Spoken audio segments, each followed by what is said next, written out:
It might look like I'm handling it well, but it's a very trying thing. Like, you got to be able to concentrate through the pain. I'm playing a real mental game with these guys. It's like most boxers have never been competitive. Hey, what's up, y'all? It's Freddie Stevenson from Trials of Triumph, and I just want to say thank you to everybody that supported last week's episode with wrestling legend Samurai Del Sol. But we have another amazing episode coming up this week with heavyweight boxer Brandon Moore. He talks about his rise to the top in the boxing game and what's next for him. But first, I'd like to take the time out to thank our sponsors, Indie Atlantic Films and Concord Coffee. But let me stop wasting y'all time, man. Let's get into this episode. Shoot, man, I appreciate you pulling up, man. No problemo, my guy. That's what I know. We've been talking about it since, I think, last year. You busy. I know you busy, but crazy doing your thing, man. Yes, man. Congratulations on the win against Stanley Wright. You feel me, man? Big boy win, man. Learning on the job, man. It's undefeated. You took that O from him. Took that O from him. Kind of talk about the fight, man. I want to, because it was a great build-up for the fight. Yeah. Man, and you were the main event. For sure. First time being the main event, man. Yeah, New York Hall of Fame, man. It was a New York Hall of Fame show on DAZN, and man, like it was. I mean, the nerves were definitely there. You know what I'm saying? Especially how my last fight ended. I be wanting to win the fight. You know what I'm saying? I don't want it to be by the decision or by a head, but you know, my last fight, I mean, dude tackled me out of the ring, so that was a crazy way to end it. And then this time it was a headbutt. But you know, I took two guys O's. You know what I'm saying? Now they got one loss because of me.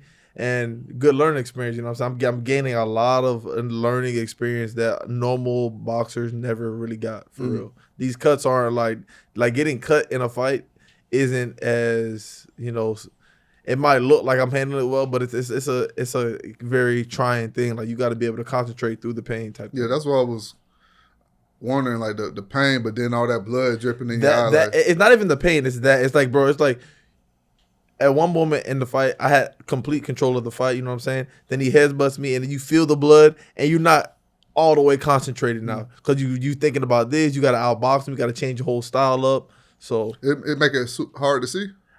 It's not that it make it hard to see, it's a distraction. Okay. So right when you about to do something, you felt the blood coming in your eye, you're like, it might burn a little bit. So it was one of them. With a fighter like that, because I was watching the fight, and literally, like, the whole fight, every round, he's just looking for one or two punches. Yeah. How do you approach a fight like that? Honestly, I mean, I'm a footwork guy. I'm a skill guy. You know what I'm saying? So I know he's just coming forward. I'm the matador. He's the bull. All I gotta do is just keep turning him. And like how you saw in the second round, he gonna walk into something crazy. Yeah. 1, 2, 3, 4, 5, and now he knocked down on the ground, which they shouldn't have let him get back up, which was crazy. But yeah, I was watching. You seen how he was stumbling out? The first one when you dropped him, I thought that was a knockdown. And they don't like, bro. You know, the boxing game, they surprised that I'm new to the scene. You know what I'm saying? They just surprised how I'm coming on the scene. Am I really that good? But I am. With the Skylar Moore fight, Skylar Lacey. Skylar Lacey, yeah. He how was that fight? Just because bro was tackling the whole fight, bro. Like, the buildup was crazy. You seen the press conference, right? Yeah. So he used to play ball. Yeah, he used to play football. Yeah, with Lamar Jackson and them boys. Yeah. I mean, that was crazy. You know, the lead up was crazy. I mean, he was trying to put a show on, but I mean, it was like these guys, they just not. If they're more athletic than me, they're not smarter than me. If they bigger than me, they're not faster than me. Like, I'm just a smart fighter at the end of the day. So I think that's what showed in the last two fights, just especially with Lacey like that. Lacey, yeah.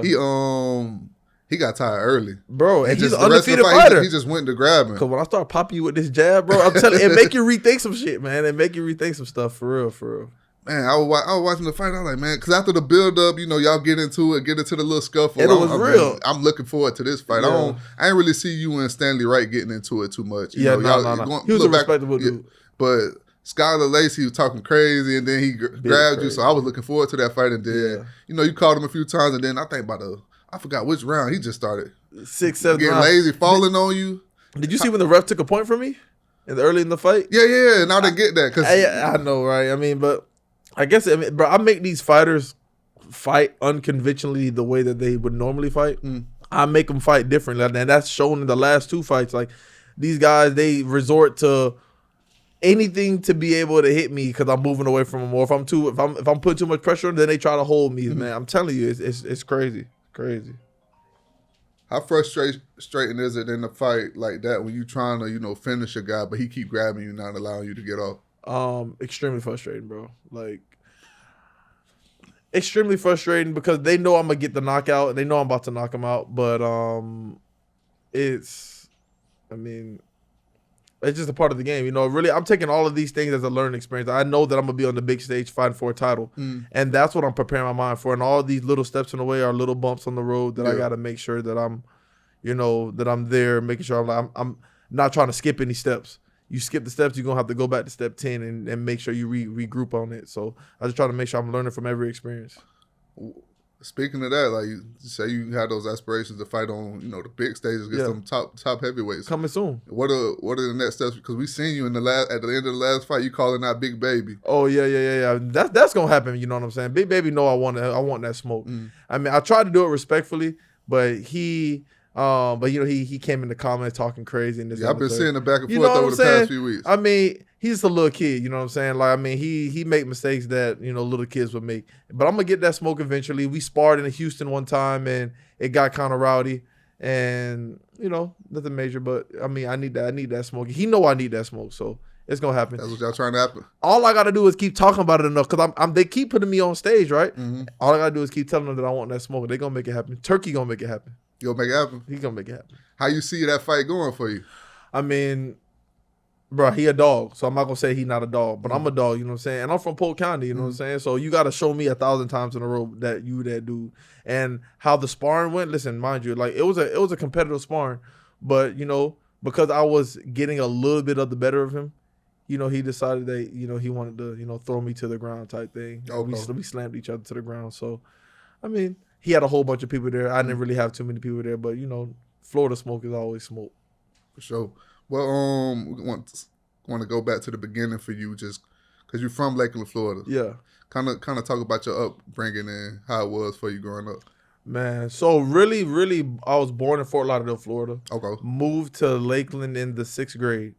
So I went to Lake Gibson Middle, and I went to Lake Gibson Middle all the way through. That's true. You going from down south? Was it a shock for you? Cause crazy. You in the country now. Crazy different. But what I realized was, though, that there was some real athletes down south in Fort Lauderdale that just, because of the lifestyle, you wasn't going to make it. There was just so much going on. You was going to dip and dibble and dabble in something different. So my mom moved me to Polk County, and when she moved me here, I noticed that it's not, there are bad areas everywhere, but it's not as crazy as down south. You know what I'm saying? Yeah, you down got some south, areas that do it at high level, yeah. Correct. So, and I noticed that, because, there weren't as many athletes I had to, there were good athletes, but there just wasn't as many that I had to compete against, you know what I'm saying? And that kind of gave me that motor to, I can really go be out here and be a star out here type thing. And I've always thought that. So, Polk County really saved me, you know what I'm saying? And, my family here, my people here, you know what I'm saying? The mentality, the Polk County mindset that you got to show me 1,000 times in a row before I believe that you really that dude, you know what I'm saying? Yeah. It's a blessing in disguise, because, like you said, man, it's not as many athletes here, high-level athletes. Correct. It's a lot of talent that come out of Polk County, but Correct. As far as people that make it big, Correct. The numbers in South Florida are way higher. Humongous. That's why you see when these people make it big, like yourself, you stars, But were there other athletes in your family? Were you the only one that kind of had the opportunity to make it? Nah, so I got my dad's side of the family. I have 5 brothers that play professional sports. On my younger brother, Shaq Moore, he's on the United States national team, and he played in the World Cup a few years ago.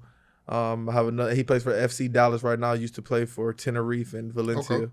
Yeah, my little brother, Ty as well. He's a soccer player. He plays for He plays in Valencia. I'm not sure what professional team he plays for now, but he plays in Valencia. Also plays. He used to play for Atlanta United, their developmental league. I got another brother that plays football for Clark Atlantic. Denzel Moore. So we full of athletes. I have another brother that plays soccer in Ireland. So my dad he played for his national team in Trinidad and Tobago. So we really an athlete family. Growing up was crazy life. You couldn't play nothing and how that competition in the household. It's still competitive. You know what I'm saying? It's still competitive. Yeah, definitely. Where you fall at in the group? I'm number two. Number two? Yeah. Okay, yeah, you ain't too far down. I was gonna ask you like, 'cause I'm in the middle of mine, but and you know when I was growing up, the older ones kind of beat you up and stuff. And then you get older, for sure, got bigger, and nobody want to fight no more. Yeah. But you the second one, so you never had that issue. No. Because I mean, we grew up in separate households. You know what I'm saying? And me being in Polk County and them not really seeing what that Polk County lifestyle is, and that for like I was a little bit rougher and different in general. So, but the competitiveness was always there type. Did you grow up playing? You talked about some of your brothers playing soccer. You grew up playing soccer a little bit, right? Yeah, that was my first sport. Soccer was my first sport, and that led me to being really nice at all the other sports that I played, like the footwork aspect of it. I don't know if you would agree, but I was having a debate with somebody the other day, and I feel like two of the hardest sports, just like skill-wise, soccer and baseball. 100%. Just skill? Yeah, 100%, skill. Like, 100%. Because my daughter got into soccer, and I thought, well, somewhat of an athlete, but I got out there with the ball, and I'm like, bro, this junk is tough, man. It's not sweet knowing where the ball's gonna go. You just keeping the ball on your feet and know how hard to tap it. Yeah, it's not. I was out. My wife played soccer in high school, and she was decent, like, but even out there trying to play with her, and I'm way more athletic than her, but she making me look crazy out there. Man, soccer is different, man. Definitely, no, definitely different. What position did you play? I played goalkeeper. When that was the position that I was really getting nice at, like before I moved to Polk County, and I've also played like defense right back type thing because I was one of the bigger guys. But goalkeeper was my thing. Like, if I really believe I believe that in any sport, if I had played it for real, I would have went professional. Yeah. And, I got my coaches at Lake Gibson. They thought that I could have been a NFL receiver or something like that. So I played receiver at Lake Gibson in Tenor Rock. I played, soccer at a high level. I played basketball, went to college for it.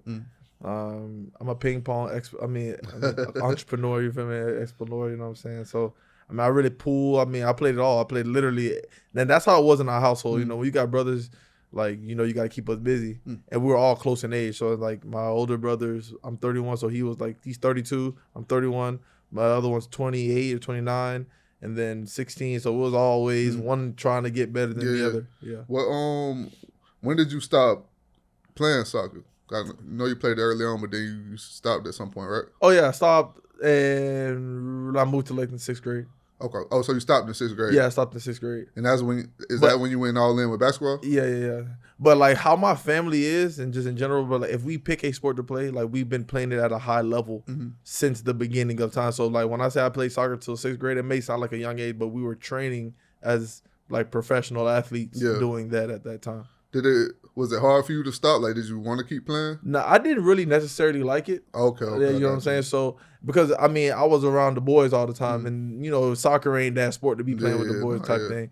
So, I got into basketball, and that was kind of what really, skyrocketed mine. Yeah, I used to kind of saw soccer coming up. You feel me? If I knew what I know now, like, man, shoot, them boys making billions of dollars now. I know what but what position you play on the court? On the court? I would like to say, I was a shooting guard 3, but like really though, I was the first Draymond for real. Draymond Green, the 4-man that played physical, that talked on defense. That I was that first one. Went to Southeastern, made it to the Final Four, did that deal. So, but yeah, that was my role. Okay, how was it at Southeastern? Man, Southeastern was a roller coaster for me a little bit.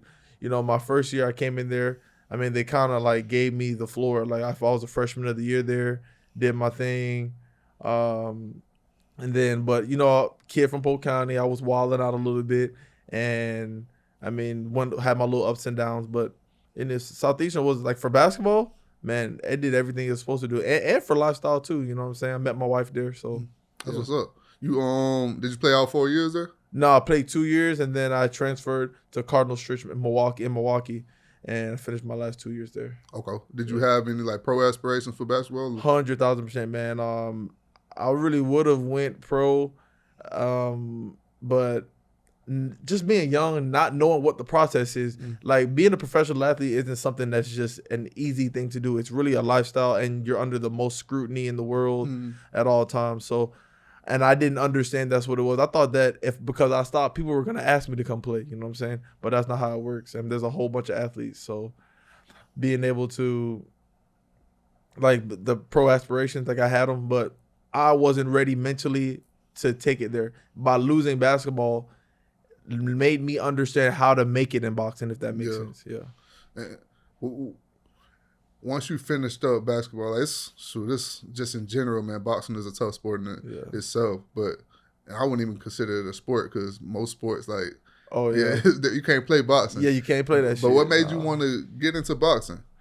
So in my family, being in shape, being, at your prime peak, as you're supposed to be. That's what you're supposed to be in my family. Like, so I was done playing basketball. I was like, you know what, I'm gonna go raise my daughter, have my accounting and finance degree. So I was working at accounting firms, bouncing around a little bit, working at Delta as well, and I left to go to my dad after I had the time. I was like, yeah, I'm gonna be done with this basketball thing. I'm 24, 25. And I see my dad. My dad, he's like, man, he's like, you get kind of big. I was jumping up to that 280, 300 weight. So he came next to me, kind of grabbed my belly, and he's like, you got to take care of that. So it's all now because my dad said it's in the back of my mind all the time. So then I go back to work one day, and I kind of started. I just said, I'm gonna look up boxing gyms just to see, and I called a few gyms. And I ended up calling my coach, Marco Vizzini, and I asked him, I'm like, hey, I want to start training. Can I come and train, please? Like, is there anything I can do? He's like, he was at a tournament somewhere. He was like, I'm at a tournament right now. If you really want to come work out and do this boxing thing, I'll see you on Tuesday morning. And just click, hung up the phone to me, just like that. So I was like, and I at that moment, I felt tried, you know what I'm saying? So, I mean, I went to the morning workout on Tuesday, and I'm training, doing the workout. And the workout reminded me of those workouts you do in college, where you got to make that workout, but the night before you was kind of wilding out, and the next day you got to just make and get through the workout. You shouldn't have wilded out the night before. And it gave me that it kind of reminded me of that. And within a week, I had a really good accounting job. Within a week, I quit the job, and I just went full-fledged boxing. And, I mean, it's just crazy. But, when you understand the process of being a professional athlete, it's almost a guarantee if you know how the process works and if you're willing to go through the gruelingness of it. Yeah. Kind of on the show Coach Marco some love because I done known him since I was in high school. Real. Kind of talk about, cause I done seen him, man, the work that he does behind the scenes and just taking some of these kids that come from all these different type of environments. It's a lot of things that don't get seen. And then you have some people that the terrible part in this game. You have some people that, I seen it. I remember being in college training with him. Some people that he came up with, and they blew up, and then they just left him hanging. I wanted you to talk about Coach Marco and, the impact that he's had on your life. Oh, extreme impact, man. I would say, I would say father figure, but really, big brother figure. You know what I'm saying? Marco has done a lot of things in his life that, that I was aspiring to do. He was at the top of his game and as a rapper at one point in time. I mean, he lives the way that I wanted to live, you know what I'm saying? And he showed me the self-discipline it takes to get there and the hard work and the willingness to bet on yourself 1,000 times in a row, even if it runs you dry to zero, you know what I'm saying? I've seen him be like, listen, all right, we're going to drive to Miami. I'm like, all right, we got to get gas. All right, well, I won't have money to eat. He said, you got to be a hustler. Hustlers go get it at all times. You got to keep going. You can't just say, I'm not going to do it because, I don't have the money to do it. You got to find a way. There is the option is that you make an option type thing. So he a real go-getter, man. He taught me really everything I know about just life, about life. So, man, shout out to our coach Marco for sure. He when that call, knowing Coach Marco, that call was really because he got so many people that, oh man, I want to be a champion. Then you don't see him in the gym for a year. Those are my favorite type of people. When I first started boxing, I used to come to the gym, and I used to, people imagine I've seen for 7 years, I've seen thousands of people quit on themselves. They come in there, they see me, man, I really want to be a boxer. And I used to be like, man, that was the energy I came in with. Maybe they really do got it. Maybe it's really that easy to get into it. And then over time, everybody quit on themselves. You know what I'm saying? Why didn't I? I'm not sure. But, I mean, to me, that's a character trait. Yeah. If you say you want to do something and that's what you're going to commit to, even if you're going to commit to it for a month and that's what you paid for, then that's just what you do. You know what I'm saying? And when I was with Marco told me, he was like, if you come to Tuesday and Friday morning workouts, you don't gotta pay no gym fees. He said that's how you, because it was expensive for me. So I used to come to Tuesday and Friday morning workouts, bro. And these were some serious works. This was some serious work, man. Like near death experience every Tuesday and Friday. Like it's not no play stuff. So, but you know, that's what made me who I am today. You know, learning like there's some things now that I don't gotta do physically because of the things I did back in the day. But now I have to re-engineer my mind because there's things mentally I have to do that I didn't take up back in the day that I gotta now work on now, because mentally this game is harder than it is physically. It may look physically daring, but I'm telling you, mentally this game is one of the hardest for sure. You talk about the mental side. Like I remember coming in, because I used to do it just to lose weight, or when I started up with them, I would be in between like off seasons in college, just to stay in shape before we went back for the summer. But I've seen dudes in there sparring, and then you don't see them anymore. They get hit. Scared. For you, what was it like that first time you got hit? Like you thinking in your mind, I want to take this boxing thing serious, but then you gonna get caught. Yeah, you gonna get caught. No, you gonna get caught. So I sparred with this guy Tracy Smith. He's a deputy here in Lakeland, and Marco told me I couldn't spar for 2 weeks. I had to learn what I was doing first, and then after 2 weeks, he let me spar with Tracy. And I knew Tracy from high school, so I'm guessing he wasn't gonna go hard on me. But imagine like like when you get in there, somebody tells you got to go fight. You're like, man, like you don't really think about how to take it slowly. Like you just like, I'm finna just start throwing punches, especially for your first time. And me and Tracy, I think, went 3 rounds for my first time. And I thought I got knocked out. Everybody said I did really good for my first time, but I was dead tired. But in the back of my mind, like after I left, because I mean, bro, I'm not gonna lie, I'm a sore winner and a sore loser. Like I love to win and I hate to lose.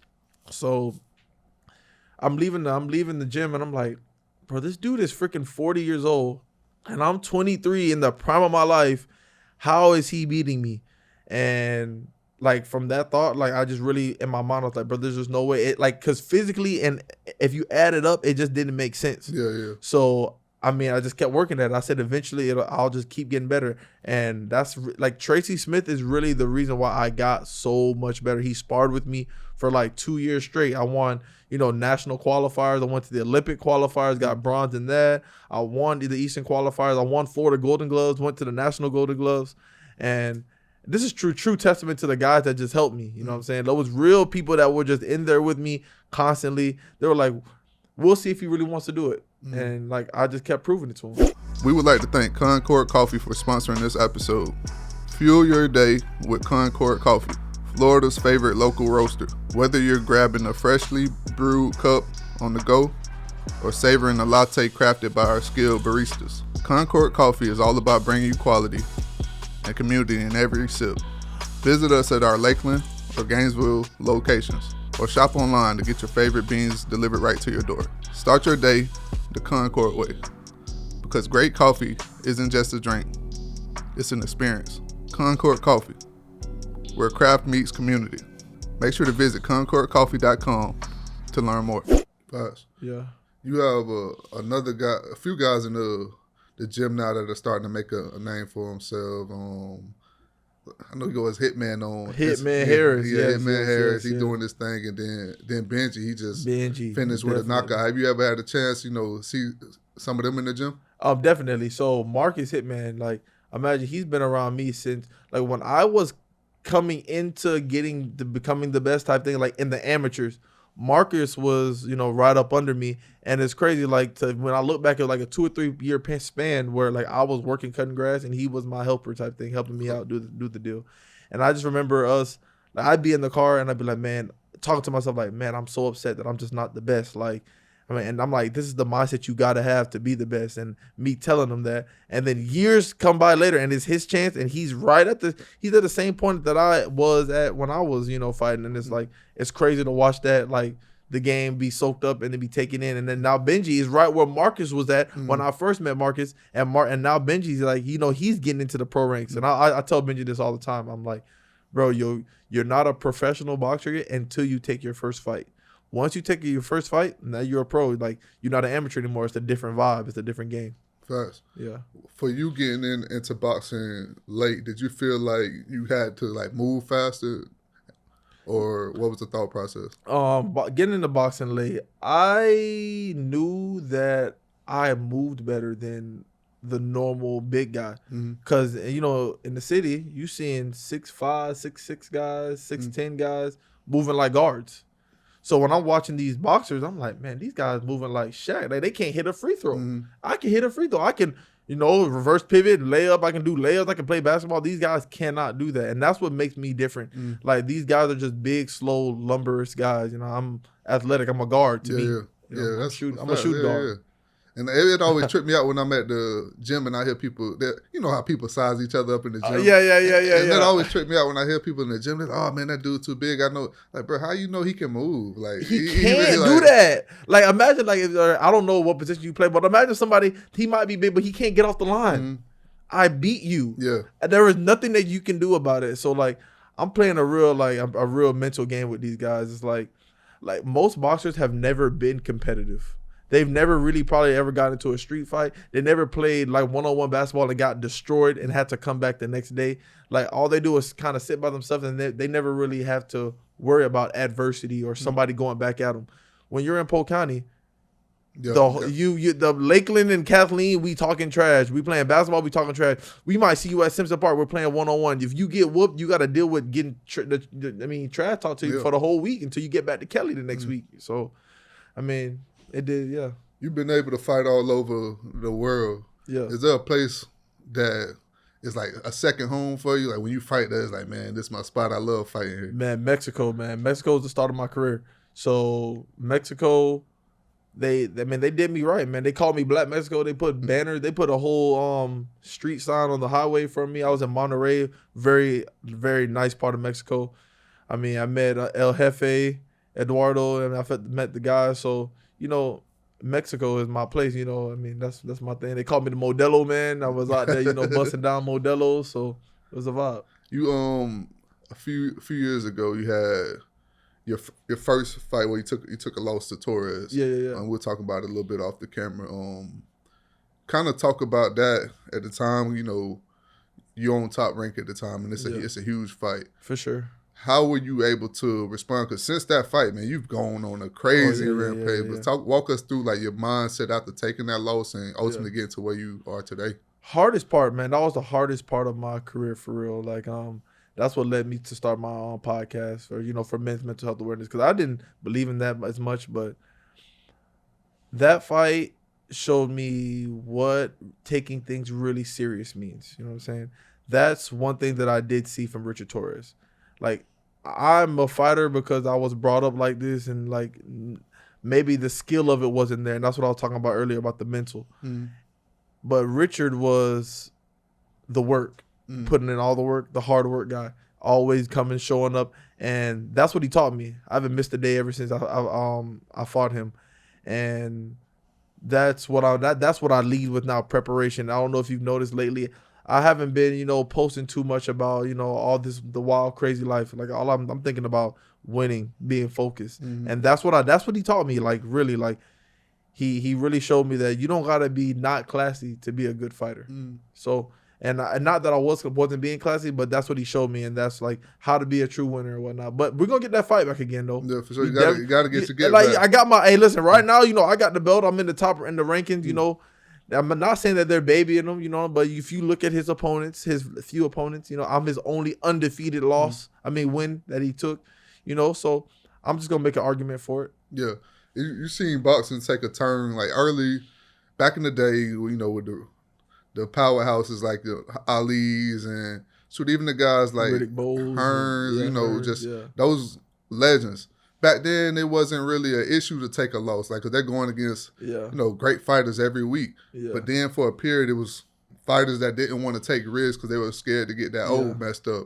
But now it's kind of changed. You see the good fighters want to fight each other, take that chance. What's your thoughts on it now? Because, you know, of course, you want to keep that on your record, but knowing that you were able to challenge yourself and, you know, learn different things about yourself. True. It's the Floyd syndrome, you know what I'm saying? Everybody wants to be like Floyd, and I respect that Floyd's the greatest fighter to ever do it.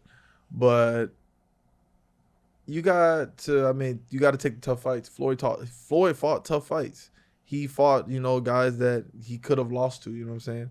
So guys that, I mean, if you want to really be the best, if you're striving to be the best, that's what it is now. And the opportunity that, you know, Turkey Alakisha's done. Like, he's put enough money in to push forward the sport enough that the new guys can come in and make a name for themselves. If that makes sense. So, but yeah, man, like, guys, if you're afraid to take a loss, you might as well just not box. You might as well just not live, because every day is a loss. Every day, you feel what I'm saying?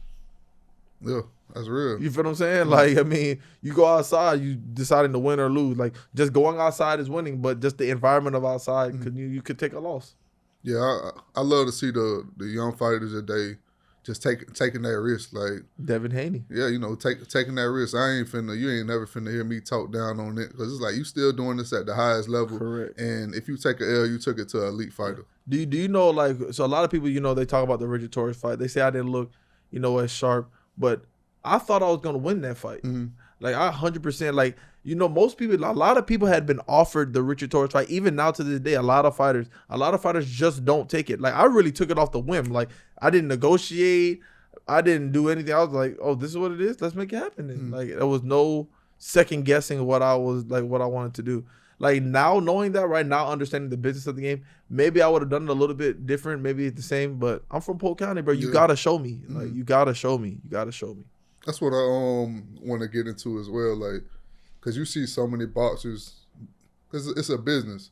They're great fighters, but then the business side can be a little tricky. For sure. Like, what have you learned from your mentors in the game that kind of has helped you, at this point you're at now?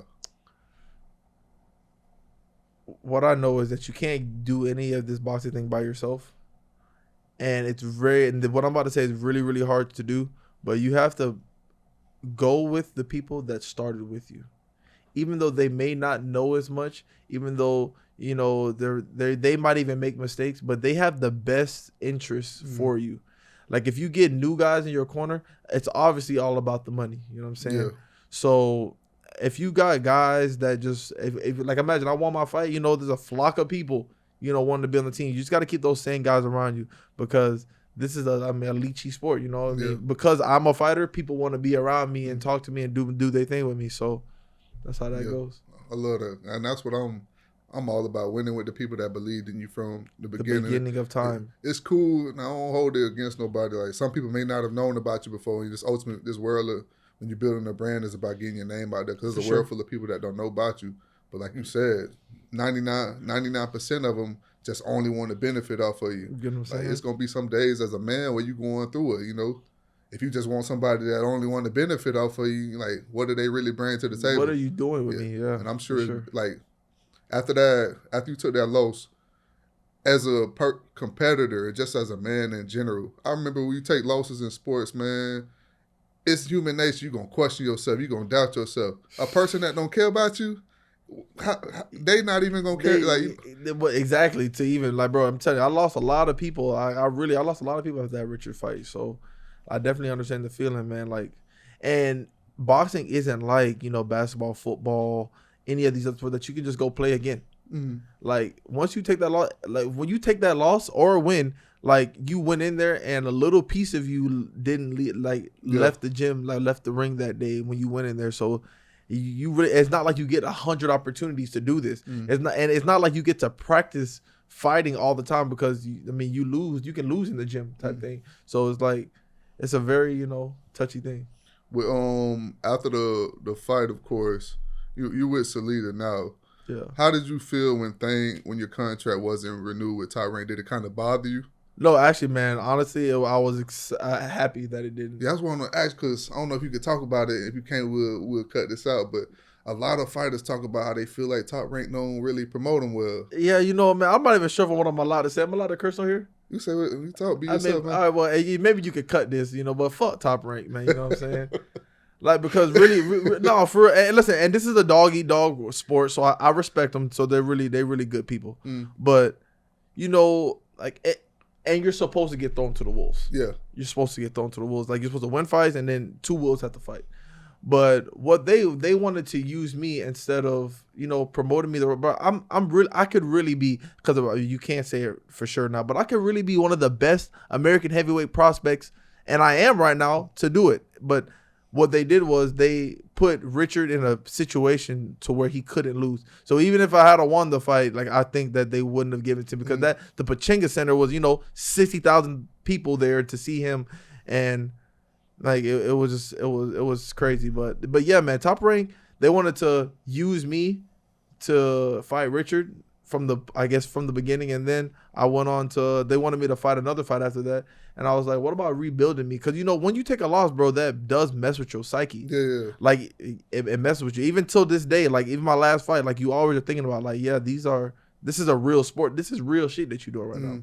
So, but yeah, man, Top Rank, But I mean, but at the same time, I can say fuck Top Rank, but I'm thankful for them giving me my opportunity, and holding up to what they wanted. But I felt like they could have did more. Like as you can see now, like I'm the face right now with the Yeah, that's zone. what I was gonna say. Yeah, with the promotion you with now, Salida Promotions, they're marketing you everything. Like Bro. they're doing and to now you getting the big fights. You feel me? Main event of a fight, and I do believe, like, just looking back at the fight with Torres, I believe, of course, you young and you hungry and you confident. Yeah. I believe that's a fight that you should have took 2 fights later. Could have been bigger. It could have been a bigger fight. You know what I'm saying? Took 2 fights later, and cause I think now you look a lot stronger in the ring, and I don't think he can touch you right now. But at the time, you still a few years in, on that stage. But that's something you had to learn, and I understand what you say they threw you to the wood because nobody gonna tell you that, and that's what you have management for, and that's what you have these things for. But the people that I had in place, when you chasing that dollar, you don't know it's hard who's, to turn it down. you don't know who's really in your corner because they'll make a bullet look like a cake. You know what I'm saying? When really, you know what I'm saying? So, I mean, it was. But listen, man. But what I can say is though, without Richard Torres, I would not be the best heavyweight in the world. And I know this for a fact now. Like, the type of work that you got to put in, like, you have to put it, like, this is a serious thing. Like, people think, like, it's not like a sport that you play basketball where you and your friend are being friendly with each other, but still being aggressive, and we just want to see who wins. This is like, I'm a contract killer. I got to do that to you. Yeah. Like, I'm not playing with you, and it's a totally different way of thinking. So, as a boxer, we take everything personally. Top Rank held their end of the deal, but, we take everything personally. That's just how I go. And there was a gap in between, you ultimately getting signed by Salida, but kind of walk us through the process of you grinding behind the scenes to get that next big opportunity. Man, so that was a part when I told you about knowing how to be a pro. My brother played in soccer in Tenerife, and he didn't get after he had playing in the World Cup, and he didn't really get a lot of playing time, and it was a tough transition for him, like being at the World Cup, coming back to your home team, and them not really playing you as much as you thought you should get played. And I used to ask him all the time, like, bro, like, you should just leave, and you should just do this. And he's younger than me too, wise though. He tells me, he's like, bro, but you just got to continue to be a professional. Like, you can't say because somebody's doing something that you're gonna stop being a professional. Like, so that was what I thought about, and that's what I remember. And what I did was, I just went back to the gym, and I just kept grinding, slowly but surely, learning how to box, not just be more athletic than guys, learning how to do certain things, knowing to like what I'm thinking about, like how you said about the sprints, 19 steps versus 22 steps is a 4-3. You know what I'm saying? So, and that's the type of stuff that I hone in on the back end now. And I take those little things a little bit more important. They're way more important than the big fight. The little things, going in the gym, working on your feet, is the more important than that big fight, for sure. Facts. You just to kind of build on that, like, you see a lot of athletes when you skilled and you see guys that you're way more athletic than. 100%. How tough is it not to just rely on your athleticism in the ring and just, like you said, hone in on the details? Extremely, man. Like, you first versus Skylar Lacey and versus Stanley Wright, right? So you said that you saw a lot of big improvement, like, or whatnot. So, but when I fought Skylar Lacey, that was me improving from the fights before, and now fighting, because I've a new trainer now, Charles Whitaker, and Skylar Lacey, and then going from Skylar Lacey to Stanley Wright, it gave me the option to see what I'm getting better at. You know what I'm saying? Like, put my eye, like, oh, that's where I need to get better at, and that was just the difference from before. Okay, I wouldn't say. I think Skylar Lacey, you didn't really get a chance to show that you got better because he was holding so much. Correct. So, but there were little things in that fight that I see from that fight that I didn't do as well, that I did a little bit better this past fight, popping my jab, moving and popping my jab, and knowing the type of shape that it takes to to keep these things up. Type thing. You learn something in every fight. After the Skylar Lacey fight, you got a guy that you know you're way better than, that's holding the whole entire fight. What's something you took from that fight that can help you? Because you may run into another guy that's wanting to hold all day. Correct. With Skylar Lacey, for that fight, what I learned was, even though he's making it look ugly, continue to be a professional. Okay. Like I mean, there were a few times where, and I don't know if you saw after the fight, like I jumped back in the ring and I was kind of like dancing and whatnot. Just be a professional. If you're a better fighter than the guy, no need to have to show that, or do anything out of the ordinary. Just continue being a professional. The people will love you for that. Like that. If you ever had the opportunity to go back in time and share a ring with one of your favorite fighters, who would it be? Man, either Larry Holmes or Lennox Lewis. And it'd be a scary day, either one of them two people, or Riddick Bowe.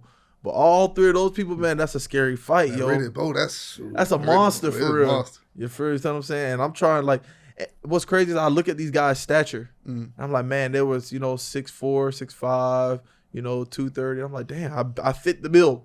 So, I watch a lot of them, and I'm like, man, I got to see if I can do those same things. And, bro, they were another level. For sure. Riddick Bowe, you didn't even, your biggest worry wasn't the fight, it was making it past the press conference. Oh, yeah. Riddick Bowe was trying to knock folks out of the press conference, man. For real, It talking crazy in the press conference. He had a short fuse. He'll swing on you, everything, man. Because it's all that talking, bro. I don't even like the press conference. I'm happy that you got me, before they gave me a fight day, because I started to really change mentally, I understand, man, after you get into that zone locked in, people are like, oh, why you ain't texting me back? Bro, don't bother me. Don't bother, because the response I might give you might not be the one you wanted. What do you think about these celebrity fighters now? You got your Jake Pauls, Greg Hardy, former NFL player. Now he trying to get in the box, but Greg Hardy done got whooped in MMA. Got whooped. So I don't know how he going. You got Frank Gore, Michael Carter Williams. What do you think about these guys? Bro, honestly, man, listen, this the realest shit you can do. You know what I'm saying? So I really respect that they just even trying it. However long they stay in the sport is however long they stay. But, they found it, and I guess they love it a little bit. Jake Paul, I appreciate him, too, because he's putting a light to the game. Yeah. And he's putting money into the game to move these old guys out. You know what I'm saying? These old guys kind of soaking it up for the young guys. There's a lot of young talent that wants to be shown. So, I mean, I appreciate it, man. I like to see it because, it gives an appreciation to those guys that think that they want to do it, bro. It's not that sweet, bro. Yeah. I got a lot of respect for Jake Paul. I know you hear a lot of different people like, oh, he's not a real boxer. I'm like, man, listen. But he real. I don't care what you saying. Until you hop in that ring and you actually doing that work behind the scenes, he actually doing the work. He's trading with real fighters. He's sparring with real fighters. And I've seen the growth from him starting out to where he is now. I'm like, man, he actually taking it serious and putting in the work. I don't care if he can beat a Canelo. I don't care if bro, he's doing the work and he's created a lane for himself. I salute him because I know how hard the game is. For sure. And boxing is one of those things that it makes you better as a person an inch every day. You know what I'm saying? You go there, you're just trying to, hit the bag a little bit better. You're just trying to jump rope a little bit better. You're just trying to do these small things a little bit better. Then it really drips out into your life. All right, maybe I'm going to eat a little bit better. Maybe I'm going to drive a little bit. I'm going to use my seatbelt every time. It's those little things, little habits. If you discipline in one thing, you're disciplined in all things. Mike Tyson used to talk about how he was scared every fight walking to the ring. People thought he was crazy, but man, it's different. You seen, it's a video of a fight. It's an unfortunate event. He got hit in a fight, and now he's crippled. It's tough, but it's real. That's how that shit What's be. it like for you? What's the mindset going into every fight? Well, because I lived a normal life before, I tell my mom this all the time. She's like, what do you think about when you get in the ring, bro? It's like it's like us being here right now. It's like I open my eyes and I'm there. It's like, golly, I can't believe I got myself into this one again type thing. But once the fight starts, I'm smooth. But all the nerves leading up to it, 2 hours before the fight, will get you tired for the fight. You losing weight, you stressed out, you can't eat because your body just thinking about a fight. I don't know if you've ever been into a street fight before, but it's like knowing you got to fight somebody the next day. Your stomach is then turning. It's a feeling. I wouldn't want that for my worst enemy. Yeah. For sure. Yeah, it's the worst feeling, bro. I'm waiting to fight is it'll take, that's almost where all the energy goes. Yeah. Yeah, I agree with you because, well, not on the fight side, but I'm just saying as an athlete, I used to hate when we played the night games in football. All I used to day. love playing the 12 o'clock games. You get done early, then you Yeah. live with whatever happened later on in the day. Correct. But that night game, it's like, bro, we got to watch all these To commercials, all these press conferences. Yeah, 3 o'clock, now you start getting ready for the game. You're like, oh, man. And all this extra build up. I hated it, bro. For sure. Man, shoot, I appreciate you, pulling up on us, man. Your story just going from where you've been and being able to, we talked about the guys like Jake Paul doing it on the celebrity side of things, but you, like, just a testament to you going from it in basketball. Basketball didn't work out for you. You continue to push and continue to keep fighting. Like, a lot of people, after one sport don't work out, they shut it down and then they depress the rest of their lives. Correct. So for you to continue fighting and pushing, that's a testament to you. Appreciate it. Not only that, you take a L, and then now you on this rampage. Like, man, listen, you were looking good before, but you could tell now. Like, I was talking with somebody the other day. I was like, yo, that's the sharpest I done seen him look. Yeah. Like, he popping that jab, like his movement around the ring, and it's like, bro, like you could tell he really locked in now. And like you said, some people quit after they take that loss, or they go in the ring and they scared. They scared to take another loss. They playing, but you were like, man, I'm going in this ring and I'm doing my thing regardless. Got to, yes. That's shot. It's two things you can either be. My coach always say, you either be the hammer or you be the nail. You feel me, bro? And that's what. Listen, do you like you said something real right there? That's what I'm talking about. Like, I'm not the food, bro. You the food. Like, I'm fighting these guys. They don't like. I need them to understand, like, bro, like, they bringing you as the plate. Like, I'm not being brought as the plate, and I take it personal. Like, I even think about that Richard fight. Like, I take it personal. I think about that. I'm like, I want to be the top dog in whatever it is that I do. So, man, hey, man, like, in Polk County, Florida, right there, I'm the first boxer in Lakeland history, I think, to make it be a champion. You know what I'm saying? And I just look at, like, what are your options when you come here? Like, if you don't decide to go be somebody, you just won't be anybody. You know what I'm saying? So, like, I just sit back and think, like, how blessed I am for this opportunity to be able just to come out and, inspire people. Because they're like, this is only a testament to I never stop. Like, bro, I don't want you, like, for 7 years, for 365 days, I maybe have taken 60 days of the 365 off. So, but for 7 years, I don't miss. Like, I go every single day. I'm thinking about it every single day. I'm driving down the road. And that's just the type of dedication it takes. You know how many friends I can't see sometimes, I can't be around just because of the grind? But, I mean, it's worth it. I think it's worth it, in the end when I'm able, to take care of my kids and, be able to be there for them the way that I would have wanted it for myself. That's what it's about for me. Yeah, I saw a quote that said, consistency seems like nothing is happening until everything changes. And I'm killing you then. You traveling around the world, people looking at it from the other side, they're like, oh, man, I'm only making this much for the fight. And they're not process-driven. You got to focus on the process. The rest will take care of itself. And now you fighting on the main event, main card on the zone. Like, that's just doing the work behind the scenes, man. For sure. And I feel tried sometimes that guys think that, this was just, like, I get upset that guys think that they're surprised that I got this far. Like, I used to run the lake when I was dropping this weight. And I was telling my boy EJ West, I was like, bro, I can really fight Deontay Wilder and Anthony Joshua. That was in their prime, you know what I'm saying? I was like, I can really be in there with those guys.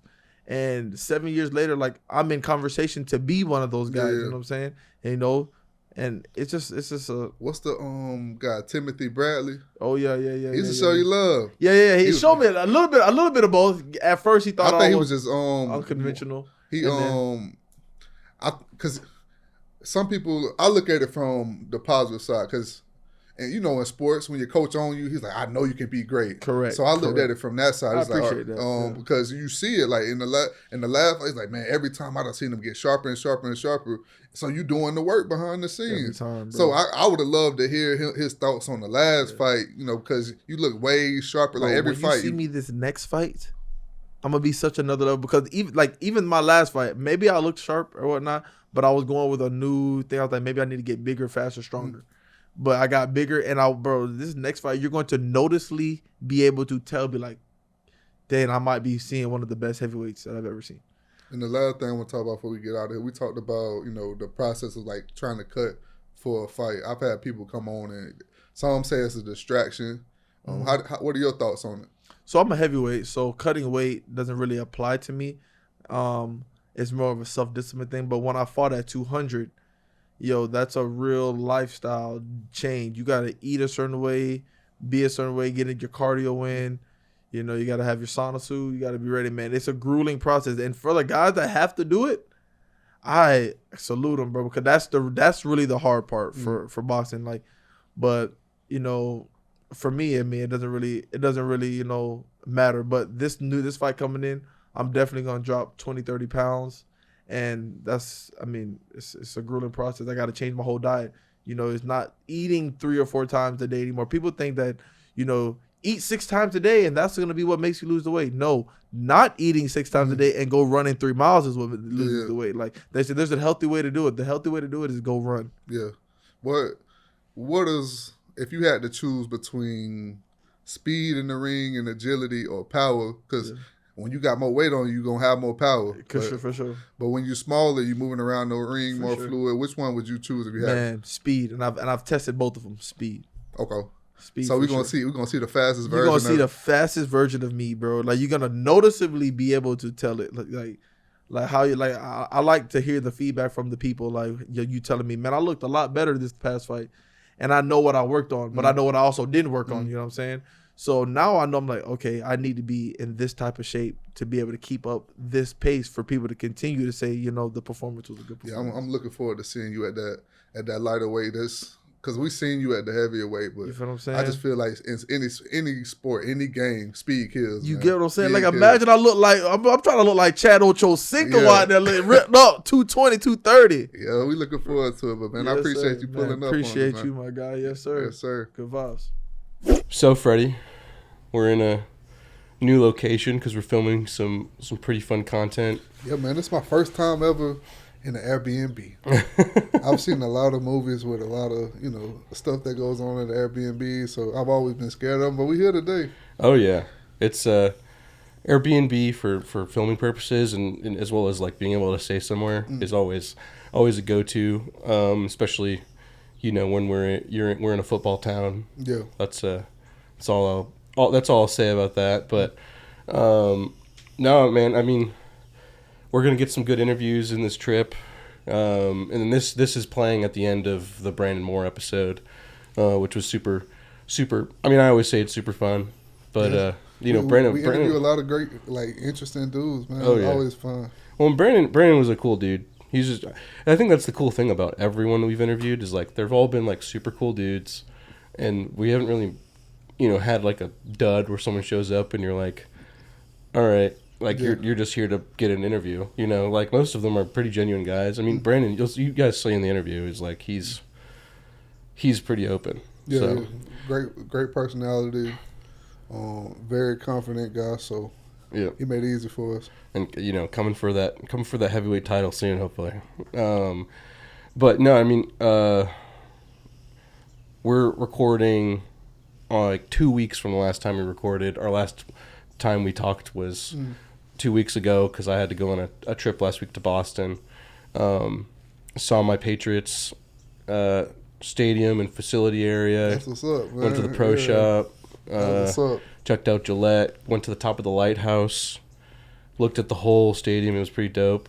And then went through the Patriots Hall of Fame and, got to see all the championship rings and cool stuff like that. It was pretty cool. Do they have everything blocked off like crazy, or how is it? No, I mean it's pretty open. I mean everything's behind glass, so it's like a museum. So it's we pull up there and it's they've got jerseys from everybody.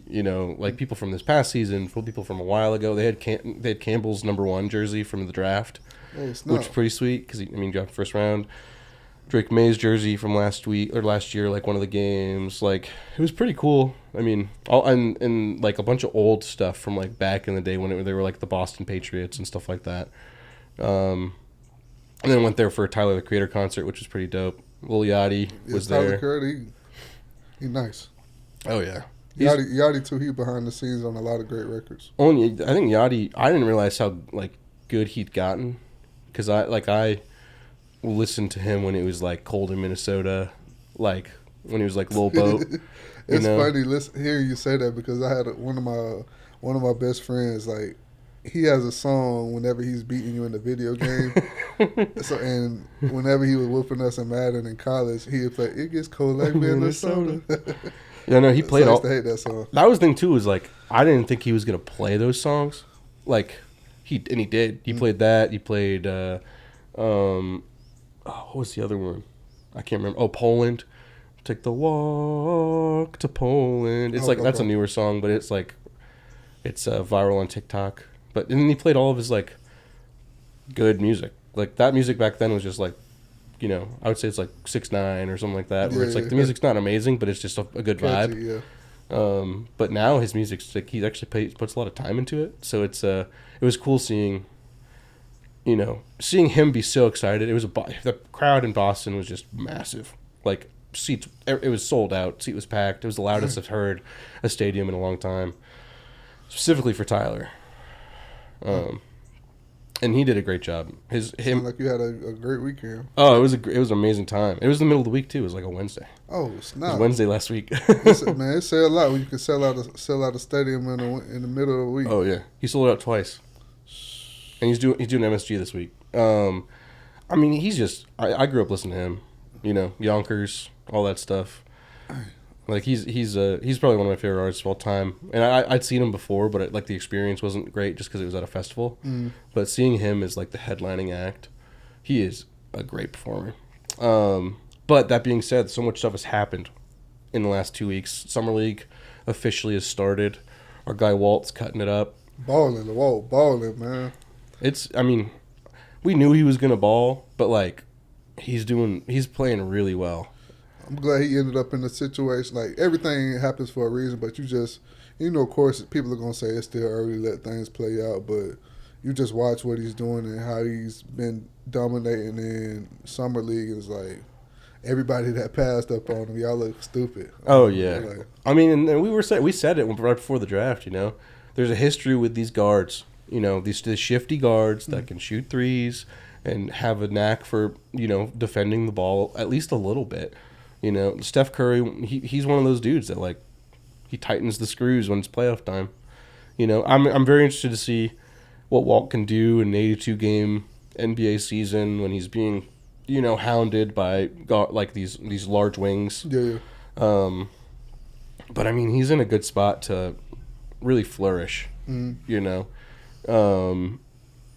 no, he's been playing really well. That team's fun. I was watching the other day with him and Ace Bailey and Flipkowski and Cody Williams, and it's a really fun summer league team. A lot of young kids, a lot of young guys, but like guys that have experience through college. Cody Williams was a little older coming out. Flipkowski was a younger dude, but he's an older soul. And then Ace is like the youngest one, and he's, he had all that stuff going on before the draft, but now he's seemed to be locked in. Yeah, I think that a lot of it too was people trying to, read into. Everybody has different personalities, so it's easy for us on the outside looking in, to try to overanalyze a guy's personality. Man, it seems like he's a guy that's excited about the opportunity, excited to take his career to the next level, and I just think that's why in this world we gotta know the whole story first. Yeah, because he may be a guy that may just not be comfortable with the spotlight and gets. I saw his interview before the draft. Yeah, he doesn't look like a guy that's very comfortable with the spotlight yet, and that can seem awkward or like standoffish. But that's just like guys that are not comfortable. Well, he's an interesting dude too because it's like his time at Rutgers was weird. Like it was good. Like they played some good games, and he was obviously good enough to be drafted super high. But like it was just a weird offense. He was a lot of him just standing in a corner, not being able to get the ball. So it'll be cool seeing what they can cook up. Will Hardy's a great coach for him and Walt. So it's it'll be fun. We were talking too about Garrett Wilson and Sauce Gardner getting paid. They're doing it. They're doing it big, man, in the Big Apple, man. Mm-hmm. I know Sauce becoming the highest paid corner in the league. Garrett Wilson, I think, being like top 3 receiver, top 4 receiver behind Chase and Jetta. Okay. I think I can't remember. I might be off by a little bit, but it's still it's very interesting seeing them, like the Jets make good decisions. keeping their young stars happy at least. And that's, I mean, I guess that's the flexibility when you have, quarterbacks aren't making a lot of money. Yeah. It's impressive just to see he was able to get that money while not having the best QB situation since he's been in the NFL. Yeah. That's dope to see. Yeah, exactly. And he's a dog too. He's been playing well with everybody. I feel like him and Olave are two like dudes that I think just have not had the optimal quarterback play, and they've still managed to like show sparks. Yeah, receiver sucks. Like you see these guys that can be all world and be in those top 10, top 5 conversations. And like, of course, they've been able to put together, solid careers. But it's like, man, think about the numbers they'd be putting up if they had a consistent QB that was able to deliver them the ball. Man, it sucks. I'm a fan of the game, so I like to see the best players getting opportunities to showcase it consistently. Yeah, receivers are interesting. It's an interesting, because you have the quarterbacks to throw the ball to them, but it's also like it's a scheme situation, it's a fit situation.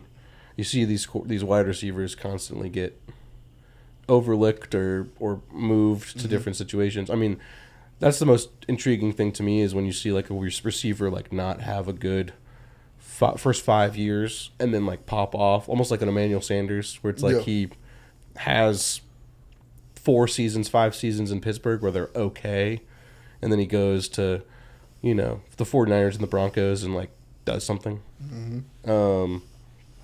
But no, it's we're in the swing of the lull of football. Home run derby and all-star game for MLB is happening right now. O'Neal Cruz had a nice showing at the home run derby. I saw that the other day. Yeah. Got bumped in the semifinals, but we saw him when we were down in Bradenton filming with Andrew McCutcheon. And he was a big dude. That's a big dude, man. He's a big dude, but he hit the longest home run in the park history. It's like 515. Before that, it was like 498 or something like that. Yeah, so that's pretty much it that's going on in sports. Besides like Wimbledon happened and I've been every time I'm going to the gym. I've been watching that. The guy I haven't kept up with tennis in a while. Yeah. But Skinner, I don't know who that is. Yeah, Sinner. Yeah. Skinner. Yeah, he man. Skinner, I think. He's balling. Italian. I watched him he whooped up on Novak the other day. He beat him up pretty bad. Which is crazy because Novak was, a year and a half ago was the best tennis player in the world for 8 years straight. So and then he beats up Alcaraz, who is like a 2-time defending champion. Tennis is a sport I can watch, man. I would love to. It's fun. There's some sports that I look at and like, I don't really see myself, but tennis, because some sports are boring on TV. Yeah. Tennis is entertaining no matter how you look at it, so I would love to just get to a match and see them in person. You heard of Francis Tiafoe? I was watching like after the match. I was just looking up people the other day, and I came across him, but I don't really know much about him. Tiafoe's a fun one. Okay. He's a dude. He's like wears a headband. He's from America. Okay. He's a fun dude. He's a little streaky sometimes as far as like majors, but he's definitely a fun American to watch. Check him out. And then women's tennis is always we got Coco and Naomi Osaka are two that have made ripples, but we're still waiting for the next Serena. Mm-hmm. No, that's super fun. We were talking. You saw Sinners. Yeah, I got to see the. It was a solid solid movie, well put together. A lot of great messages in it.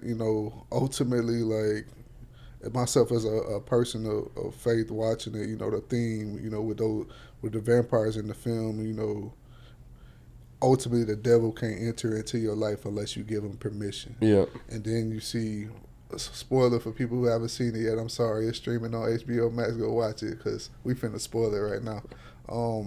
At the end, when the lady told him to come in, what was happening was the vampires were tempting her so that she allowed them to come in. So sometimes the devil will when you won't allow him to come in your life, to try to tempt you so that you allow him in, and that's what you saw in the end. Yeah. But also just a lot of different things like allowing pride to get in the way, and sometimes because they never get to that point if Stack isn't so prideful about making everything happen that night. Smoke was more reserved, knowing that they should have waited. Yep. And sometimes, in life, just going with your gut instinct when you know like things are off, go roll with it, because he knew something was off, but he let his brother talk him into it, and then that ended up being a rough night for him. Yeah, a lot of fun messaging in that film. Ryan Coogler is just a spectacular director. I mean, Michael B. Jordan is just their marriage as far as like the in filmmaking is such a fun one. Mm-hmm. Fruitvale Station, Black Panther, this. It's such a cool collab. They were in the first Creed together too, right? Creed. Oh, yeah. Okay. I believe so. I think so. Off the top of my head, I'll look that up later. But no, I mean it's a super fun film. I saw F1. How was that? It's pretty good. It's pretty good. It's a good sports movie. Very rah. Brad Pitt's really good in it. I almost said Tom Cruise. Check it out. It's a cool story, and it's very pretty. Like if you see it in theaters, it's a very, very pretty movie. Okay. And then I saw Superman this past weekend. Yeah, that's what I gotta get out and watch. Was it good? It was good. Okay. Superman. If you like comic books, yeah, I'm a big Superman and Spider-Man guy. Yeah, Superman. This is like the most comic booky Superman in a long, long time. Because the last Superman with like Man of Steel was super dark and very Dark Knight. Mm-hmm. But like this one is very like fun. Have you ever seen Guardians of the Galaxy? Yeah. It's the director who made those. Okay. He's the one in charge of all of DC now. So it's cool. If you don't know like some of the characters, you might like it's a little confusing because it's not an origin story. It's like it puts you straight in the middle of the universe. But it was a good movie. It's probably my favorite comic book movie come out in a while. Okay, that's high praise. I got to check it out. Yeah, I mean, like Marvel's just been I've been grinding Marvel too, trying to catch up so I can watch Fantastic Four and kind of know what's going on in the world, even though it's a different universe. But dude, some of the Marvel that has come out recently is bad, bad. I like really enjoyed Secret Invasion in the first episode, which is like the Nick Fury movie or TV show. And the last 5 episodes are so dull and boring. It's crazy. Like that first episode is so fast paced and it's like a spy espionage and there's a lot of action. The rest of the season is not like that. But Superman is like 2 hours of like fun. Like a lot of cool stuff, big set pieces, CGI is real good. Oh yeah, we were talking about too Teddy Bridgewater situation. Mm-hmm. Yeah, Miami Northwestern. Yeah, it's an unfortunate situation. Guy was coming out of his own pocket to look out for players. He wasn't taking a salary from the school, so basically just volunteering his time. And he's looking out for players that weren't able to get meals or transportation, and because they didn't really have the funding, and he's being punished because of it. I get that the rules that have been put out say that you can't do those type of things. Yeah. But it's like, man, I saw somebody post online. Shout out to Carl Reed on Twitter, man. He's one of the guys I like in the media space that covers sports the right way. He said, there's no way in this world that I'm ever, as a coach, no matter what the rules say, I'm just going to let a kid that's starving go without eating. A kid that I know may be walking home to the projects at night, I'm just going to let him walk home because the rules say that I can't get him a ride. Yeah. I'm going to make sure that these kids are taken care of. And hopefully it opens up a door for – because there's been outrage all over the country. And hopefully it opens up a door for them to finally take care of coaches in Florida. Yeah. Because these coaches do so much and they get so little in return. Yeah. Not that a lot of these coaches do it for something. A lot of them are just volunteering and sacrificing to give back to the next generation. But then you see states like Texas where these coaches are making a living and able to get funding, have all the resources that they need. And we're in the hotbed of talent, Florida. A lot of the top athletes come from, so many Hall of Famers come from the state of Florida. So to deal with these issues, It doesn't make sense to me. Yeah, and I think that's something too, like that. I didn't realize was that I mean, not being from Florida, Maine doesn't have a lot. Like we've got a good football culture, but it's not a little heartbeat of our society. You know, like it is here. Doing my senior year here, seeing what football means even to a community that doesn't have like a spectacular football team. It's completely different here. The fact that they don't get paid. All teachers should get a higher wage. But the fact that they get a teacher's salary and that's what they have to work with as far as like a budget too. It doesn't make sense, especially when you're talking about these other southern states that have a similar athlete turnout, but also like a similar, like the heartbeat of these small towns. Is football, you know. And I understand like it's to not give an unfair advantage, you know, because some of these communities can pay people higher, some can't pay people higher. It's the same thing with like why he got in trouble was like because he's an ex-NFL quarterback and he's got millions of dollars in the bank. You know, he can give these kids a leg up as far as like training facilities and stuff like that. But like at the end of the day, like you said, you know, some of these kids are going home and not knowing if team meal is going to be the only meal they have. Yeah, you know. So it's like, just let them. Like I understand, like giving them a slap on the wrist, but like let them at least help the community. You know, and we were talking too. Like it'd be different if he was a booster. If he was a booster, just they would have took that money all day. Yeah, So they would have built some sort of facility, or they would have, you know, gotten better buses. But I think the biggest issue with it,